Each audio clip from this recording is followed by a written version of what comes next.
This is an NCBI Labs Talking Technology podcast clip.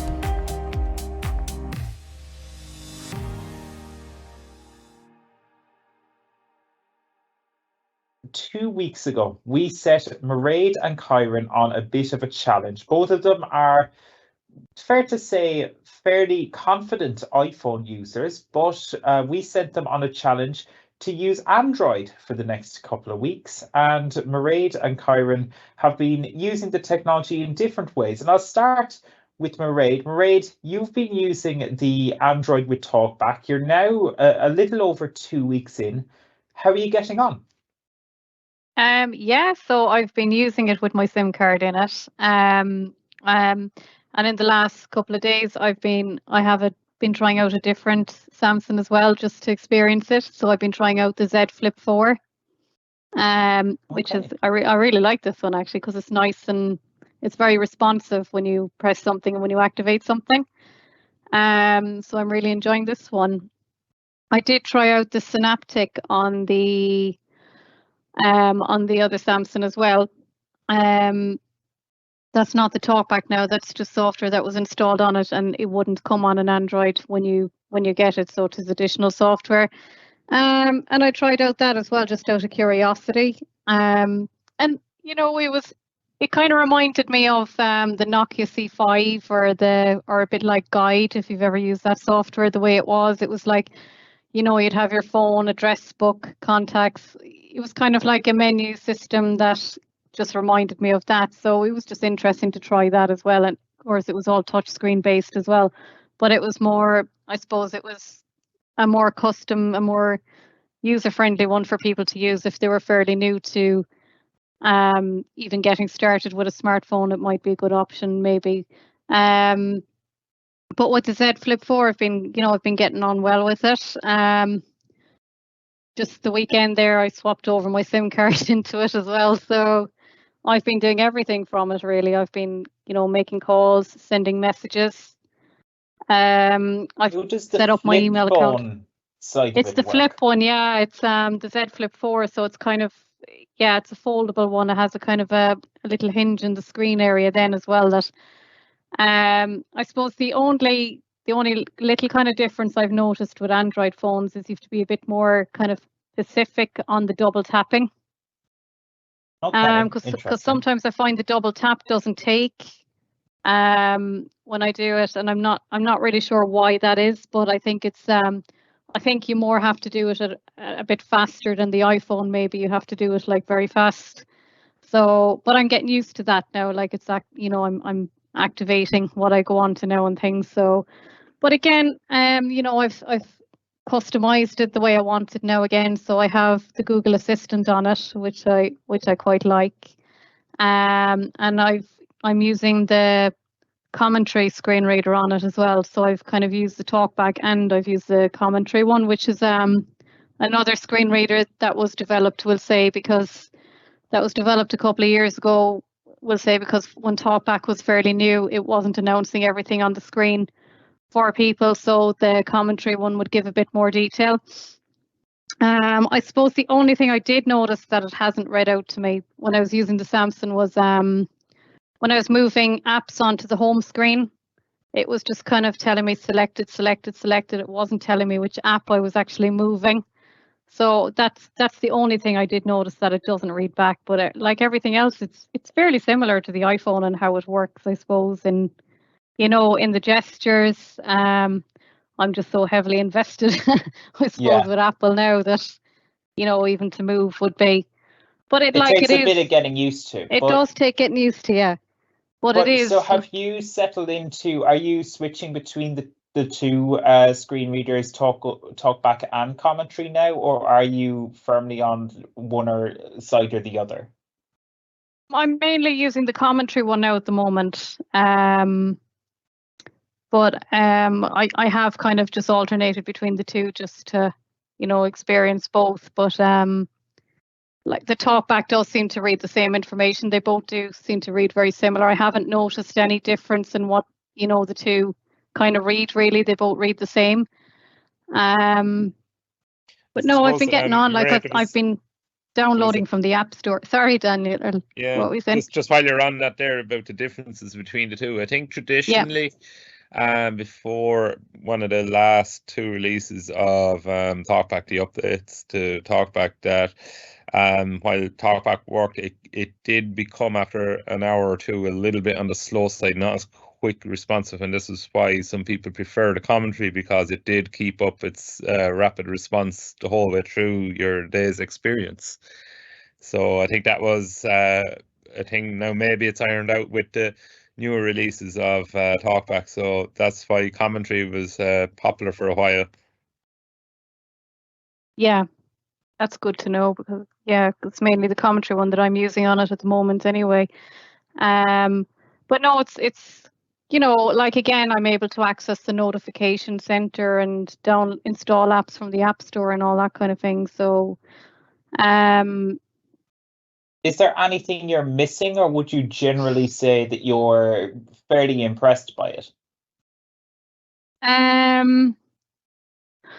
suppose what did take a little bit of getting used to as well is, if you're reading something and you want to read by word or by heading and links and all that kind of thing, I found sometimes it was a little bit sensitive on that side, the Android side, that, a slight little movement on the screen and it was reading, it might very easily switch from heading to link or whatever.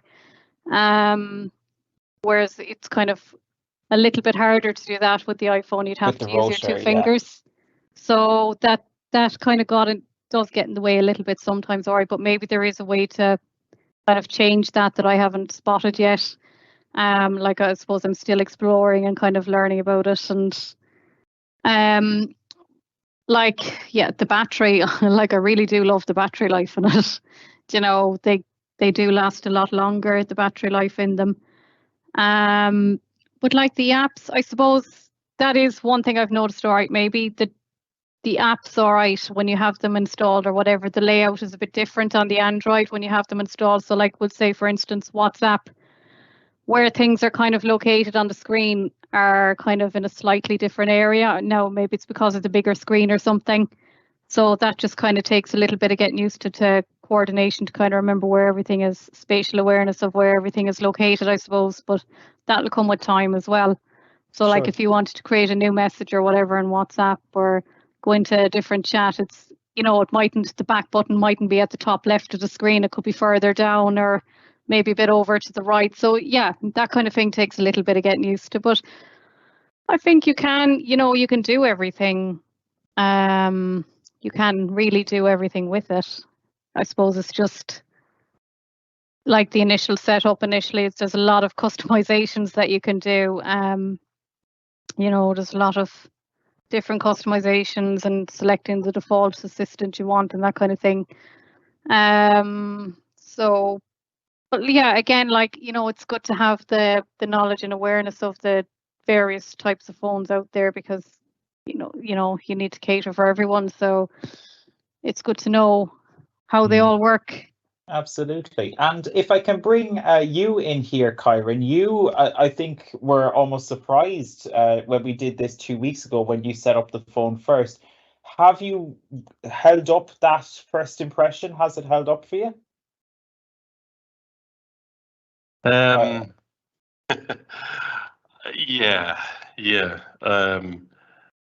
I like Android. Okay. Tell us why. Are we recording that? Yeah, yes. we most certainly are. Tell us what are you thinking? I'm gonna start off. I'm gonna tell everyone a little story about how I was texting Sean Doran over the weekend, having a very serious Android issue.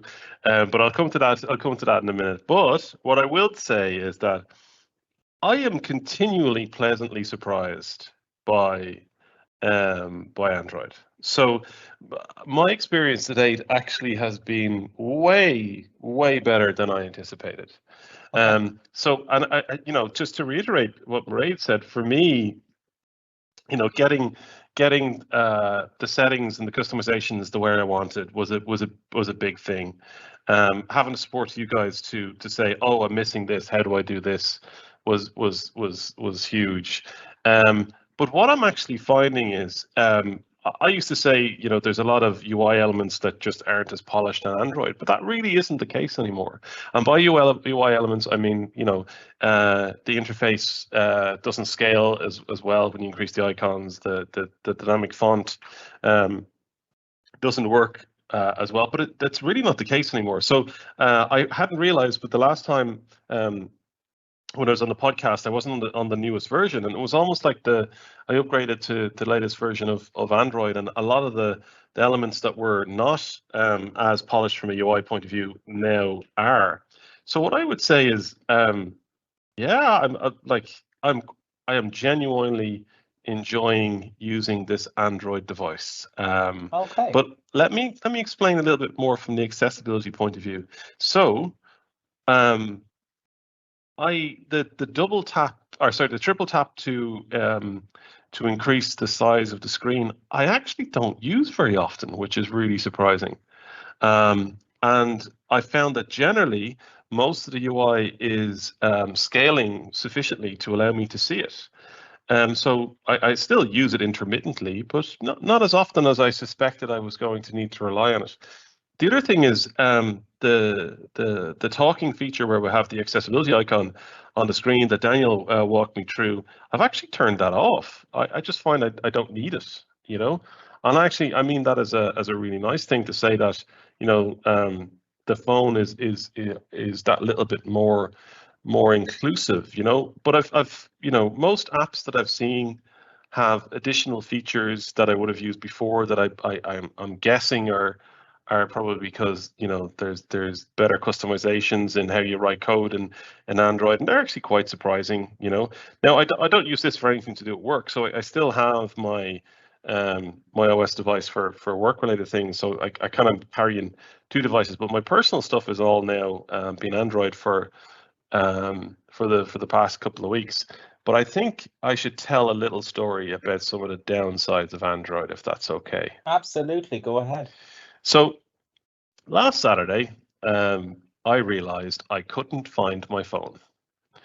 And I was like, oh, I left it in the sitting room last night. That's fine. I'll just go down and get it. It's not there. Ooh, okay, maybe I left it in the office. Check there. It's not there. And then I was like, wait a minute. I was playing with the kids all Friday evening. Did I actually leave my phone at a conference that I was at on the Friday? So absolutely panicking because I would have to come back on this podcast in 2 weeks' time and you would say, how are you getting on with Android? And I would say, well, not very good because I lost the phone. I lost the phone. Which would have been so embarrassing. So anyway, I reached out to Sean on a weekend. Thanks very much, Sean, for helping. And I was like, Sean, there has to be like a Find My on Android. Like there must be, because I turned all the location services on. And Sean talked me through the process, got on to Find My, and it says location not available and device not found. And I was like, oh no, I don't believe this. I've lost the device. So, but not only that is that no tracking information had ever been passed to it. So effectively, it was just like a random dot on a map to say that this is. There was no last, no location. Yeah, no last notification. And I was sure I set all this stuff up, and actually after literally a day of pulling my house apart, I mean quite literally, cushions off all the seats, I eventually found it underneath the sofa. And to say the relief that it was real. Yeah, it was real. So I went in, and obviously a couple of interesting things, by the way. So I had set via Find My, I had set the device to be secure. I think it's like secure mode or something like that, so just on the off chance that it was stolen or something like that. I got to the device, and it was supposed to be, so I charged it up, it had lost some charged it up a bit. There was supposed to be a message that displayed on screen to say this device is locked and, please contact the owner. What was really interesting is I started using the device again, and after about 5 minutes of using the device, then the alert came on the screen and my device locked down. So I got about 5 minutes. Now, granted, I had to use my own passcode to get in, so probably not that much of a security violation, but very strange. But to this day, and it's now 2 weeks later, I cannot get Find My working, or I think it's called Find My Device working on Android. It just doesn't work. I have location settings turned on. So that to me is just a silly bug. The other thing I noticed about it is that the Find My interface is terrible. It's Okay. just it's really, obviously Google has not looked at it at all, you know. And So have you looked into, because this is Android, so I can ask this question, but have you looked into things like third-party, location tracking apps? Is that a thing you've looked into much? no, because and this is not a statement I make with any level of authority on the matter. Is that I'm not quite sure on the security of Android just yet, because it's just something I haven't figured out. So, and that's more my own personal thing, as opposed to that I don't really want to be sharing location data with a third party. No, that's not to say that that might be perfectly safe. I'm not sure. So that's just my own personal opinion just yet. Sure. But one thing is, we know generally from the research I've done on Apple is location data is fully encrypted end to end, and I just know that. So I'd like to research that a little bit more before I do something like that. But yeah, that was certainly a frustration, and it's definitely something that's on my mind. And I suppose maybe with the iPhone, I use the Find My side of things quite a bit, because I lose my keys or I lose my wallet, or maybe it's just me being kind of forgetful. But it's kind of something that I don't think about anymore. Whereas now I'm like, where's my phone? Where's my phone? And I need to know where my keys are, because the AirTags that I had don't work. So that is something, not an accessibility issue, but really something just to note. But in general, and this is something on a more positive side, I don't use the accessibility features very much, because I just have it set to scale, and it's almost like a phone like anyone else would use for me. I do miss my AirPods. Now I've decided just to pair my AirPods Pro with it, and I don't get all the features, but I just find them more comfortable.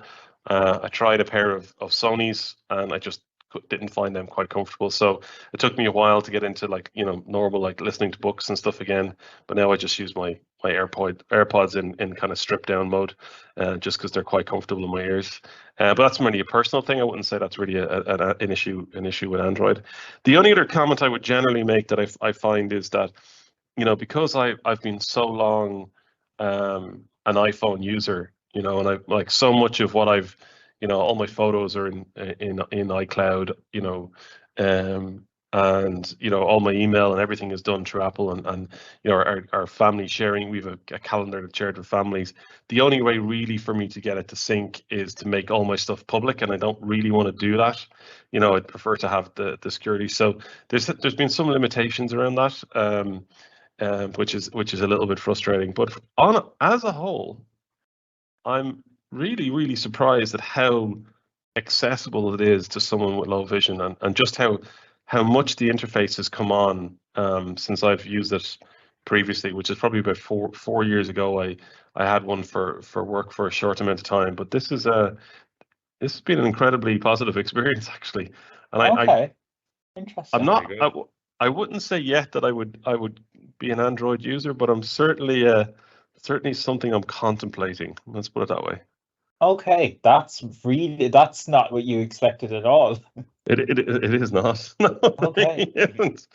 So I'd say Sean and oh, they're celebrating. I'm Sean sure. and Daniel are high-fiving in the background.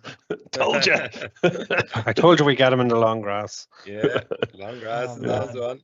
But do you know what's interesting as well? I know we had a member of the panel recommend apps like for magnification and stuff like that. I found I haven't really needed them, and as I've gotten, some of it was initial muscle memory. What genuinely drove me nuts is that I kept triple tapping the side button to get into accessibility, when I did need it, and that's just muscle memory from how I used to use my iPhone.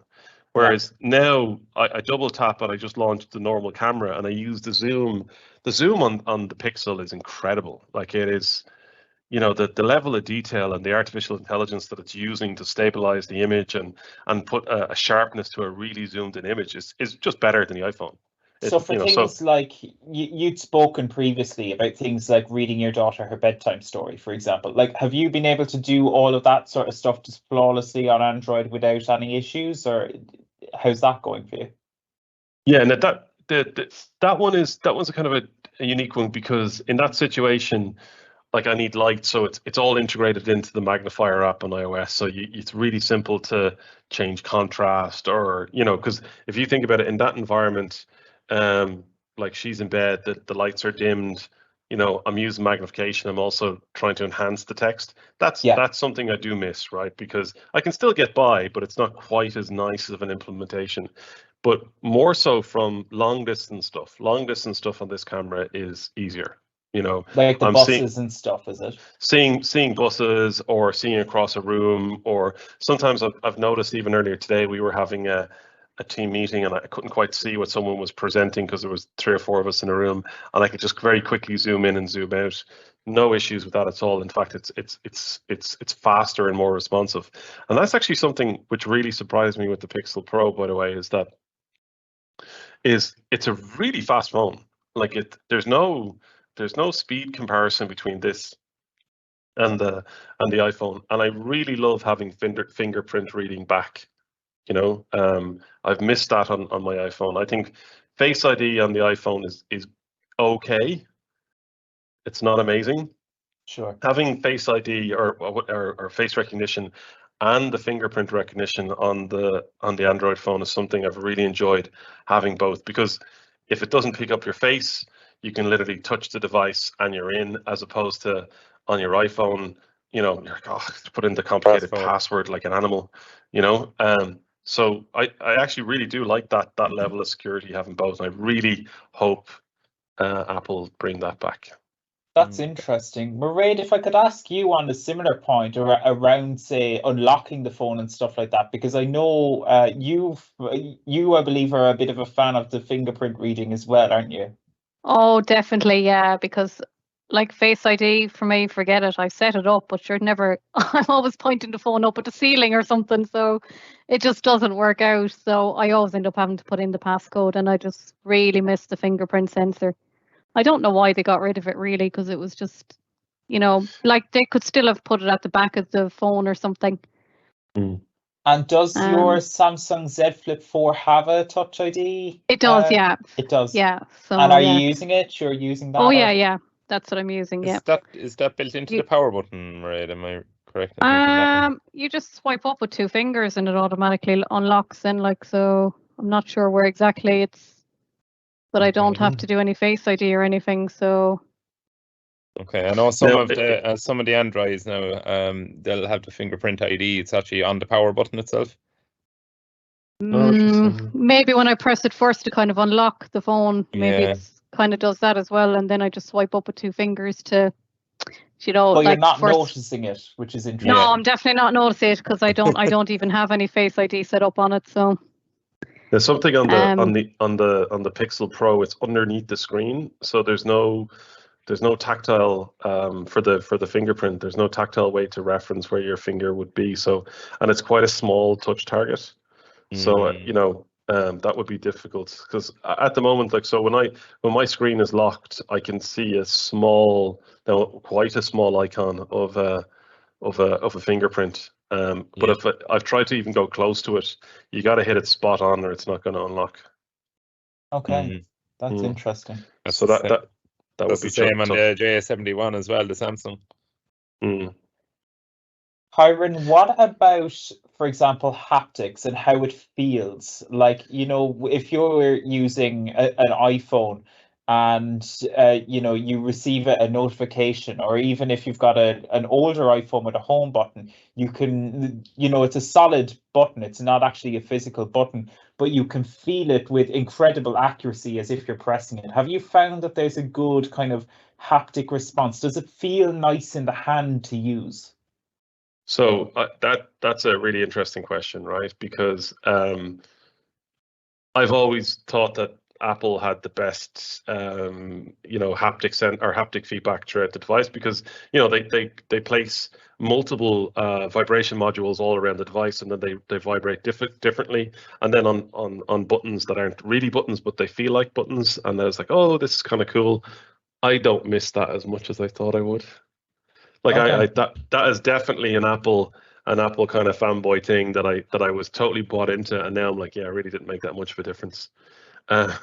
So and maybe that's just specific to the Pixel Pro, because it, you know, that is more of a high-end phone. So whatever they're using from a vibration module on that, it really doesn't bother me too much. Now, I have used Android phones, or at least experiment with them, and definitely sometimes the vibration feels a little cheaper, and I think sometimes, yeah, definitely Apple people are like, yeah, that's, you have your crappy vibration, no haptics. Yeah. But certainly on this, the Pixel Pro, really don't notice it. The other thing as well, and I don't know, I actually forgot to weigh this before I came on today, is that this is lighter. It's a lighter phone to carry around, So I have it in a. Is that a good thing for you? Yeah, I think so. Like, because you think how much time a day your phone is in your hand. Like, this effectively is the flagship phone for Google. The iPhone whatever Pro Max that I had previously is the Apple one. So it's a lighter phone. It's definitely a lighter phone. It's definitely, the camera is just better. Apple have dropped the ball in the camera. I think they need to improve on that. I think accessibility as a whole on Android is certainly way more consistent, like we talked about on Apple is way more consistent, like we talked about last week. But Android has caught up for the most part, in my view. There's still little bits that are not quite there. And the biggest challenge for me hasn't been accessibility challenges. It's been around day-to-day usage, going, oh, my wife shared a picture and I got an alert on my email, I don't have my iPhone with me. That's the stuff that's because my circle of friends are mostly iPhone users, because up until this point I barely spoke to anyone with an Android, which has all changed now. Which Sean has realized, because I've been texting him on Saturday and Sunday. Yeah, I mean, this was going to be, I suppose, my final question for both of you for now, for Mairead and Kyran, is how have you found leaving things like iMessage and FaceTime and those Apple ecosystem things behind? You mentioned the AirPods earlier on, Kyran, but is there anything that you've noticed that you're missing from the iPhone side that is ecosystem related, that you just can't get back on iPhone or on Android even if you wanted to? Photos definitely for me. Yeah. Okay. Photos definitely for me. I know that there's Android has its own photos, but being able to have that sync and family sharing and all that, I miss that. And there's probably a solution around it. So hopefully someone can recommend something, because I do miss that. The second thing is, I do think I was a big iCloud user. So all of my calendar, all my email, all data, stuff like that. So I've lost a lot of that, and that is frustrating. Whereas if I pick up my iPhone, I can add OneDrive, I can add Google Drive to my iPhone and get all access to all those other ecosystems. But on Google, it's actually, Google I found is more restrictive to Apple ecosystem than the opposite way around. So that's an interesting, almost semi-controversial perspective, I would have thought. I really didn't realize that. Like, you can get iCloud working kind of. I can get my email kind of working. I can get my, like I had to I found the only way that I could really sync the multiple different types of email accounts I had was to use Outlook. So I'm using Outlook as opposed to the main Gmail app. I just couldn't find a way around it. Photos, I haven't found a solution, but data and sharing just wasn't as easy as I thought. Whereas on my iPhone, like like everyone, I've Dropbox, I've files, I have X, Y, and Z, because it's all integrated. But I haven't found a solution. Now I'm sure someone's going to correct me, and I'd be happy to be corrected. I'm not an expert in this. I'm only learning. Sure. Have you logged in iCloud.com on your Chrome browser in the Android? I don't really. No, that is an Apple problem. The web implementation is terrible. Yeah, because you can get any web page from Chrome and add it. So if you went to iCloud.com, logged in, and maybe went to the photos part, and then up in the top right, use your 3 dots and add that to your home screen. So it'll be an icon for iCloud Photos on your home screen. Oh, almost like a web app, basically. Exactly. Yeah. Yeah, I might give that a try. It's a good idea. It's worth a shot, at least. Absolutely. Yeah. And Mairead, if I could, sorry, Karen, go ahead. Just one final question for my Android tech support team that are here. Is there a way, one other thing that I do miss from an accessibility point of view, and it's not technically an accessibility feature, is that when I'm reading websites like the Irish Times or whatever, there is a button on iOS that allows you to put it into reader mode. Absolutely, that's available. Is that there? I haven't been able to find that in Chrome. Yeah, generally it pops up as a 2 or 3 second notification at the just under the web address bar. But what Google have done recently is they've put a standalone reading mode into the Play Store, which you can download and install. And the only reason you would probably download and install this app is so you can configure maybe some of the hard buttons to activate reader mode. So let's say you went to the Play Store, you downloaded Google Reading Mode, and you set it up, and you could assign, let's say, hold the power and volume up buttons together to activate reader mode. So then when you're on let's say, the irishtimes.com, you hold them 2 buttons for a split second, boom, it goes into the reader mode.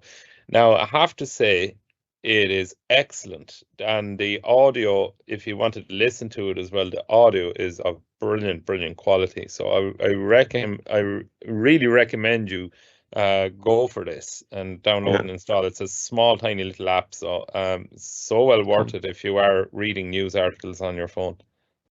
Yeah, I'm getting it as we talk. And it works across more than just kind of news websites. There's a little bit more to it as well. So documents, I think it'll take Google Docs or any documents that you might have and convert those into reading mode as well. So cool. Yeah, so it's more than a website plugin, so to speak. It does work in more areas across the phone. You might send me a link to that, Daniel. I can't seem to find it. Yeah, absolutely. I'll do that. I'd be really interested to see if that works with Google's accelerated mobile pages, because those pages, they don't seem to be able to access the iOS reader mode. So it makes it like I tend to use the reader mode with VoiceOver because it declutters it a lot when it comes to, say, advertising and things like that. So I'd be interested to see if it works with that. So you'll have to report back next time, Kyron, because that is a really interesting feature.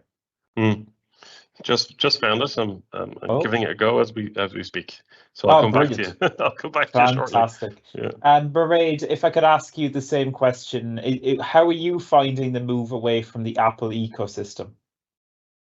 Yeah, again, as Kyron said, I did connect the AirPods Pro as well and the Bose headphones. Well, Bose headphones have most of the features, all right, but the AirPods Pro, no, you don't have a lot of the features. So I did miss that when traveling.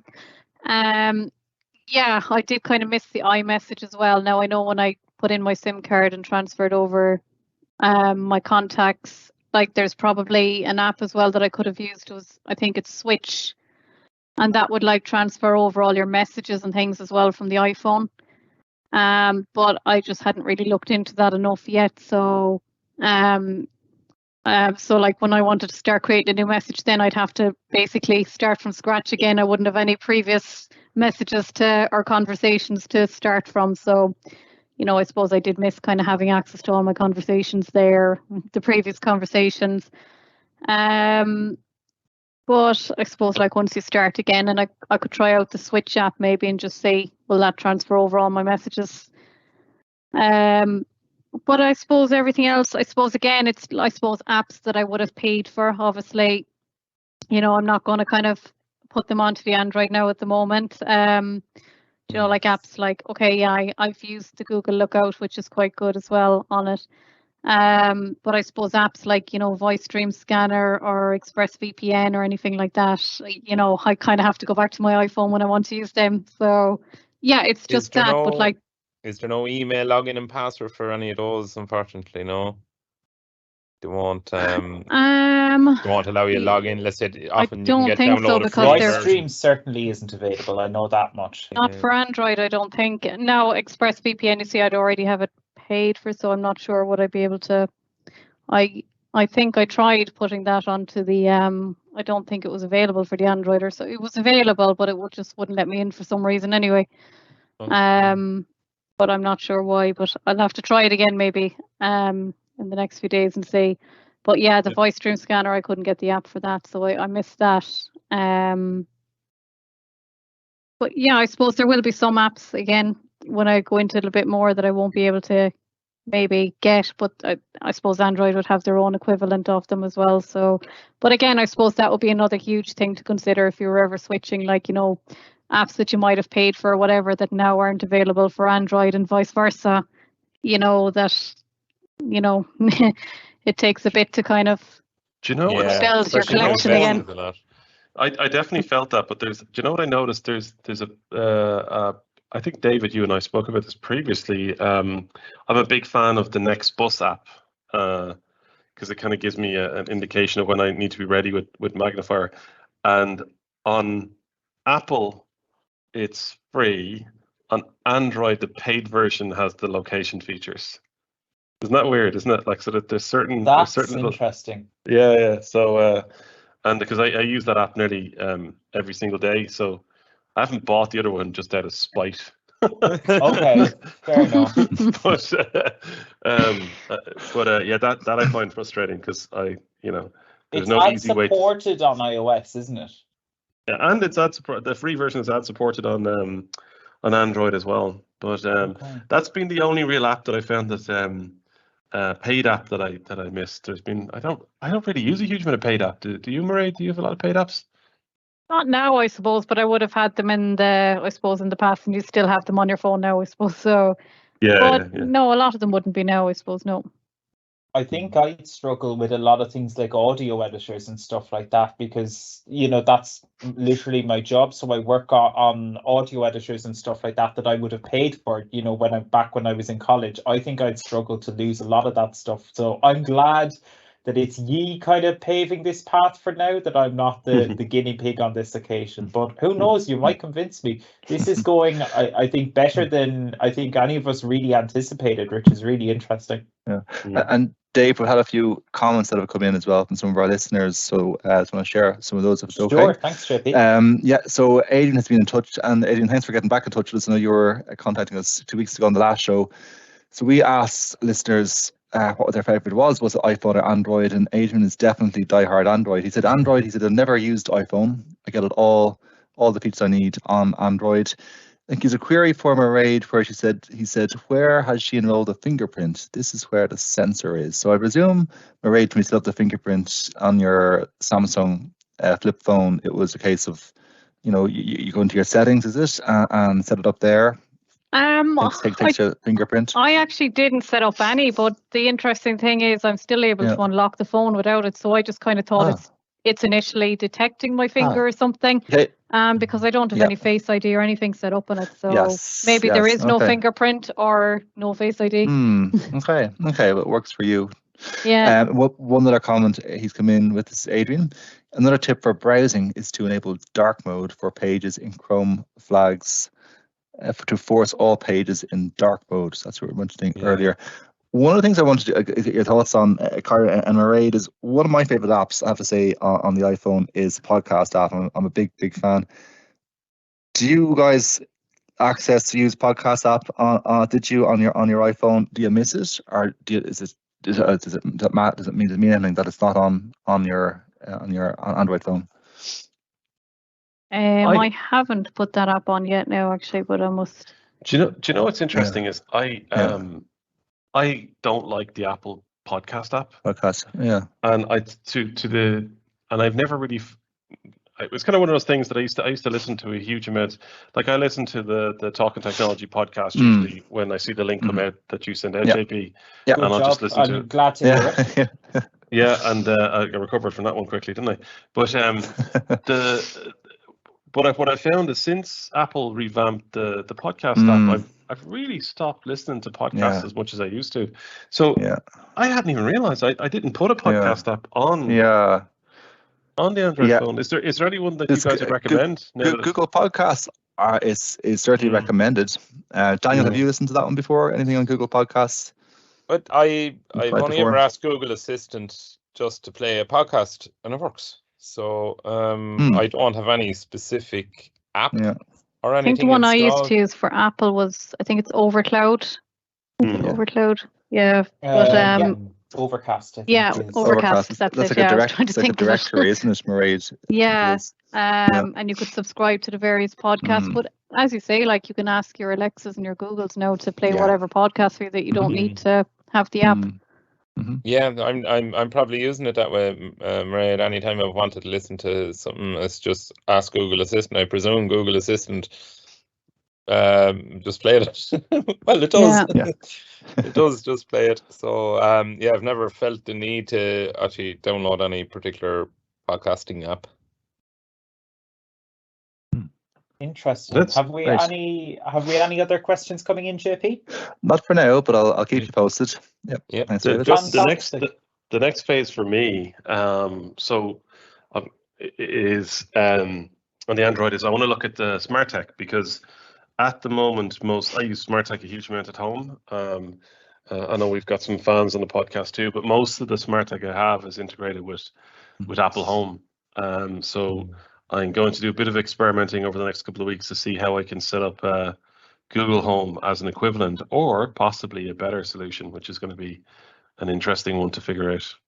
Are a lot of your devices Matter compatible yet? We've written newsletter articles about Matter, that is the universal standard almost that links in with devices. So instead of them just using something like Apple's HomeKit, they can work across platforms. Do you know if a lot of the devices that you have at home are Matter devices, or are they firmly on the HomeKit side?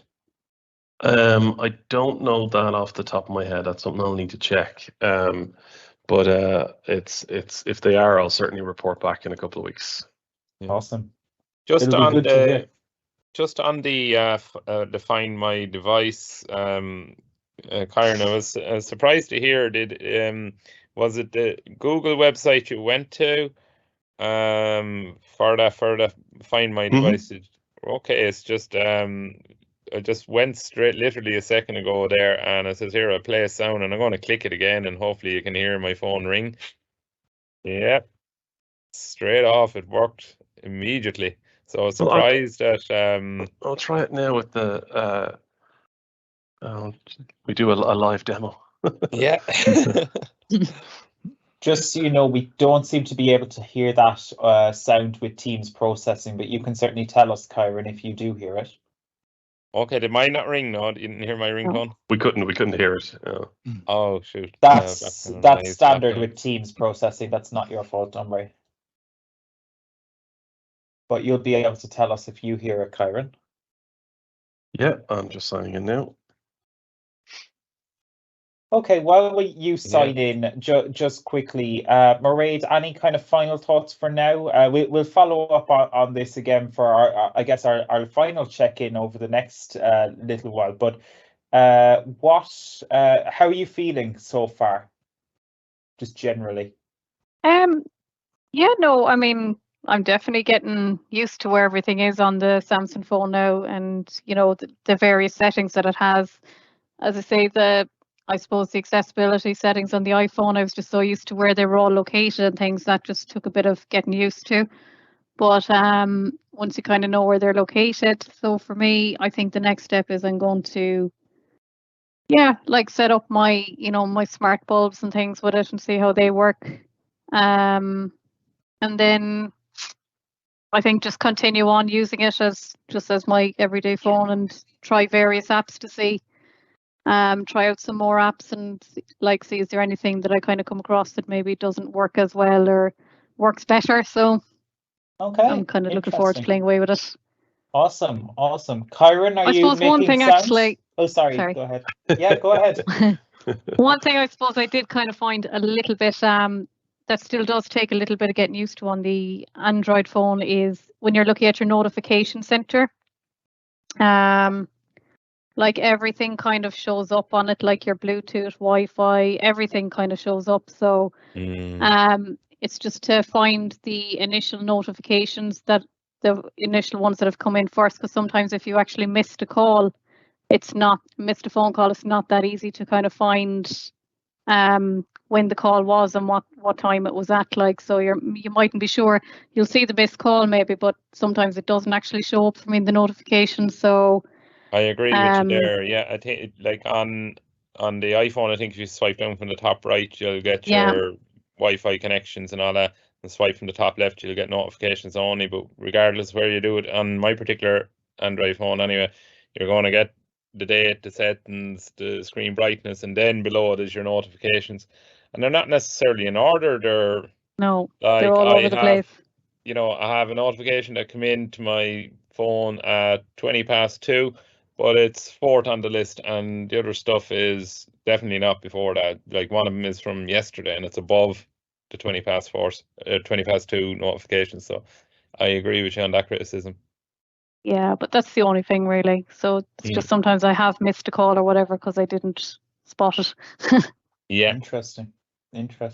Kyron, how are you getting on with your Find My devices over there? So a slight improvement to the last time I tried it. So at the moment, I did manage to play the sound. I don't know if you guys could hear that. No. And it was fairly fast, but it's still not tracking the phone. So if I'm looking at the Find My screen now, it says Google Find My device.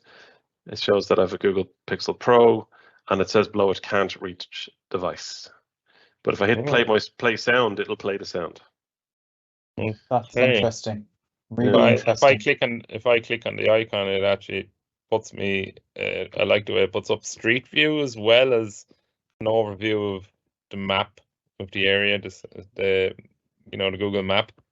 It places you on that. So that's seems to be working a wee bit different for you, Karen. Yeah, we might have a look at that offline and see if there's something, Daniel, that I'm doing wrong. And it most likely is something I'm doing wrong, to be perfectly honest. But no, it's definitely not like the icons. The play sound icon is enabled. The secure device icon is enabled. The erase device is enabled. But at the very top, there's a picture of the phone and it says can't reach device. So there's something funny going on, I think. Yeah, that's interesting. We'll have to take a look at that for the next time. I think we'll follow up on that because that is an important feature for a lot of people. Especially for visually impaired people, who might, put it down on a bed or on a countertop and not see it as quickly. So this will be an important feature, I think, to follow up on. But all in all, good experiences, which is really interesting. So thank you to both of you and Daniel and Sean as well for popping in on that, and JP for reading the questions. So thank you guys, and we'll follow up on this in 2 weeks' time for further thoughts and how you're getting on, and who knows, maybe by that stage you will be waving Apple goodbye. We'll have to wait and see. Thanks for listening to this NCBI Labs Talking Technology clip. For more just like this one, you can subscribe to our YouTube channel. There you can also find loads of full podcast episodes. They're also available on your podcast app of choice or in the NCBI Smart Hub.